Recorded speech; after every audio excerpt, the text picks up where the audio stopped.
Hello everyone, আসসালামু আলাইকুম। আশা করি সবাই ভালো আছেন। আলহামদুলিল্লাহ, আমিও আল্লাহ তাআলার খাস রহমতে খুবই ভালো আছি। আজকের ভিডিওতে আমি আপনাদের নতুন কিছু স্ট্র্যাটেজি শিখিয়ে দেব, যেখানে মার্কেটে নিজস্ব কিছু টুলস ইউজ করে এবং নিজের কিছুটা ব্রেন ইউজ করে ভালো একটা অ্যামাউন্ট প্রফিট জেনারেট করতে পারবে। তো চলুন কথা না বাড়িয়ে ভিডিওটি শুরু করা যাক। আর হ্যাঁ গাইস, যদি চ্যানেলে নতুন হয়ে থাকেন তাহলে অবশ্যই সাবস্ক্রাইব করতে ভুলবেন না এবং ভিডিওটি ভালো লাগলে অবশ্যই একটি লাইক দিয়ে পাশে থাকবেন। তো চলুন শুরু করি। তো এখানে দেখতে পাচ্ছেন আমরা একটি মার্কেট ওপেন করে রেখেছি, AUD CHF OTC। তো আমরা এখানে একটি টুলস ইউজ করব, সেটা হলো গিয়ে যে ফিবোনাচি রিটেস্টমেন্ট, এটা আমরা ইউজ করব। তো এখানে আমরা কি করব, সবার প্রথমে এটা অ্যাড করে নিব। অ্যাড করার পরে মার্কেট আমরা এটাকে সুন্দরভাবে ড্র করব। ড্রটা কিভাবে করব সেটা দেখে নিন। মার্কেটে একদম টপ এবং মার্কেটে একদম লো, যতটা নিচে আর কি মার্কেট আছে এবং যতটা উপরে মার্কেট আছে, ঠিক সেই পজিশনে আমাদের এটাকে ড্র করতে হবে। যেমন আমরা দেখতে পাচ্ছি এখানে আমি কিন্তু এখানে সুন্দরভাবে ড্রটা করে নিছি এবং ড্র করার পরে মাঝখানে যে লাইনগুলো আছে, যে লাইনগুলো আপনারা দেখতে পাচ্ছেন, এই লাইনগুলো কিন্তু অটোমেটিকলি যত strong support and resistance level আছে সবগুলো কিন্তু ড্র করে নিছে। তো আমরা এখানে এখন ট্রেড করব, কিন্তু ট্রেড করার জন্য আমাদের ব্যালেন্স অতিরিক্ত হয়ে যাচ্ছে। সো আমরা এটাকে কিছুটা উইথড্র করে নিব। $3505 আছে,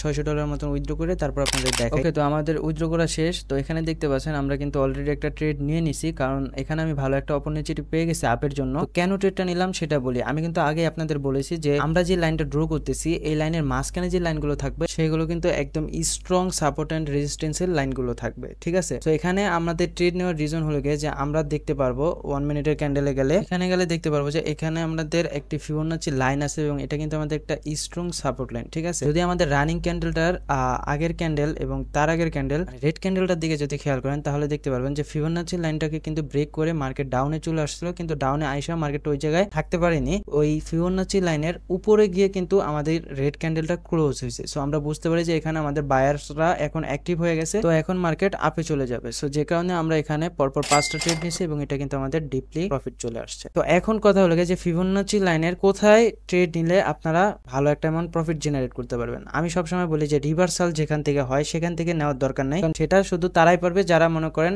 অনেক দিনের এক্সপিরিয়েন্স আছে, তারা মনে করেন ট্রেড নিলে সেখান থেকে প্রফিট আনতে পারবে। কিন্তু যাদের এক্সপিরিয়েন্স কম তারা রিভার্সাল থেকে কখনো ট্রেড নেওয়ার ভুলটা করবেন না, কারণ অনেক টাইমে কি হয় যে রিভার্সাল থেকেও আপনাদের মার্কেট মনে করেন অনেক টাইমে লস দিয়ে দিতে পারে। কিন্তু আমাদের এক্সপিরিয়েন্স বেশি, যে কারণে আমরা এখানে ট্রেড করলে আমাদের সমস্যা নাই, কারণ আমরা জানি যে কোনটা আমাদের লস দেবে এবং কোনটা আমাদের প্রফিট দিবে। এখন কথা হলো যে তাহলে আপনারা ট্রেডটা করবেন কোথায়? আপনারা সবসময় ট্রেড করবেন হলো গিয়ে ফিবোনাচি দুইটা লাইনের মাঝখানে। যেমন উপরে একটা লাইন দেখতে পাচ্ছেন, নিচে একটা লাইন দেখতে পাচ্ছেন, মাঝখানে যে ক্যান্ডেলটা আছে এই ক্যান্ডেলগুলোতে হলো গিয়ে আপনারা ট্রেড করবেন। তো এটা আপনাদের 100% প্রফিট আসবে। কেন আসবে? তার কারণ হলো গিয়ে যে ফিবোনাচি লাইনের যে ড্র গুলো হয় মাঝখানে, মানে যে সাপোর্ট এন্ড রেজিস্ট্যান্স গুলো ওরা নিজে থেকে আর কি আমাদের ড্র করে দেয়, ওই লাইনগুলো থাকে একদম strong support and resistance. So market যখন ডাউনের থেকে মানে সাপোর্টের থেকে যখন রেজিস্ট্যান্সে যাবে তারপরে হলো গিয়ে মার্কেট আমাদের ব্রেকআউট দিবে, এর আগে কিন্তু আমাদের ব্রেকআউট দিবে না। তো এই কারণে কিন্তু আমরা শুধু সাপোর্ট থেকে যখন মার্কেটটা রেজিস্ট্যান্সে যাওয়া ধরবে তখন মাঝখানে যে আমাদের ক্যান্ডেলগুলো হবে ওই ক্যান্ডেলগুলোতে আমরা ট্রেড করব এবং ওই ক্যান্ডেলগুলোতে আমরা ভালো একটা অ্যামাউন্ট প্রফিট করতে পারবো। তো এখানে আরো একটা কথা থাকতে হবে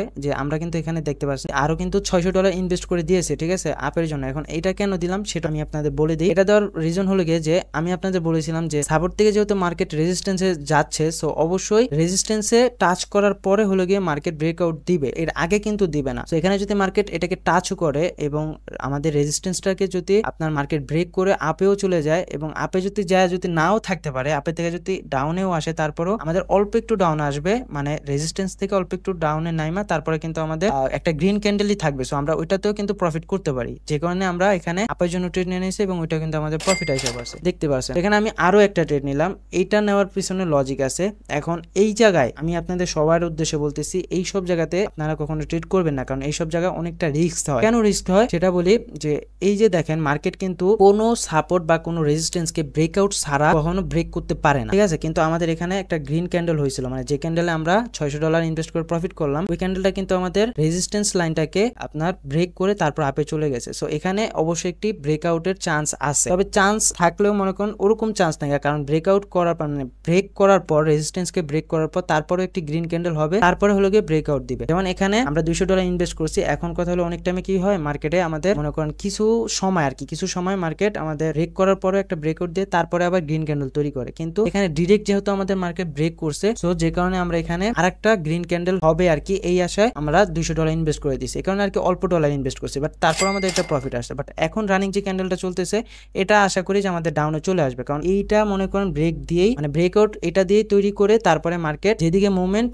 সেই দিকে আবার রিভার্সাল করবে। এখন মার্কেট আছে হলো গিয়ে ডাউন ডে, মানে ডাউন ট্রেন্ডে চলতেছে। সো আমরা এখন বেশি আর আপের জন্য রিস্ক নিব না, মানে আপ ট্রেড আর করব না, এখন ডাউন ট্রেডের আমরা অপেক্ষা করব। তো আশা করি আপনারা বুঝতে পারছেন যে আমি কি বুঝাতে চাচ্ছি। ফিবোনাচি সবসময় মাঝখানে আপনারা ট্রেড করবেন, তাহলে ভালো একটা অ্যামাউন্ট প্রফিট করতে পারবেন। কিন্তু যেখানে ব্রেক, মানে যেখান থেকে মার্কেটটা রিভার্সাল নিবে সেই ক্যান্ডেলে কখন আপনারা ট্রেড করবেন না, তাহলে অ্যামাউন্ট মনে করেন যা ইনভেস্ট করবেন সেটা পুরোটাই জ্বলে যাবে, ওইটা আপনারা মনে করেন পুরোটাই লস করে ফেলবেন। ঠিক আছে, সো এখানে দেখতে পাচ্ছেন যে এই যে মার্কেট ব্রেকআউট করে নিচ্ছে। ব্রেকআউট করার পর এখন আমরা দেখবো যে মার্কেট কোন দিকে মুভমেন্ট করে, আপের জন্য রিভার্সাল হয় নাকি আবার ডাউনের জন্যই চলে আসে। মার্কেট কিন্তু এখন ডাউন ট্রেন্ডে চলতেছে, এখন আশা করি যে ডাউনের জন্যই মার্কেট চলে আসবে, তবে তারপরও রিস্ক থাকে, এই কারণে আমরা আর এখানে ট্রেড করলাম। তো আপনারা অবশ্যই সবসময় একটু ব্রেন খাটাবেন, ট্রাই করবেন কিছু টুলস, মানে আমি যে টুলসটা দেখিয়ে দিলাম এই টুলসটা ইউজ করার পরও নিজের কিছুটা ব্রেন ইউজ করে তারপরে আপনারা ট্রেড করবেন। ঠিক আছে, তো এই ছিল আজকের ভিডিও। সবাই ভালো থাকবেন, সুস্থ থাকবেন, আল্লাহ হাফেজ। ভিডিওটা অনেক শর্ট করে দিলাম কারণ আপনাদের বুঝতে সুবিধা হয়, এবং কোনো কিছু যদি না বুঝতে পারেন তাহলে অবশ্যই আমাকে টেলিগ্রামে নক করবেন। টেলিগ্রাম চ্যানেলের লিংক ভিডিওর ডেসক্রিপশন বক্সে দেওয়া আছে, সেখান থেকে আমার সাথে কন্ট্যাক্ট করতে পারেন, এবং আপনারা চাইলে একদম ফ্রিতে সিগন্যাল নিতে পারেন, এবং ট্রেডিং বিষয়ে কোনো কিছু জানার থাকলে আমাকে জানাতে পারেন। তো সবাই ভালো থাকবেন, আল্লাহ হাফেজ।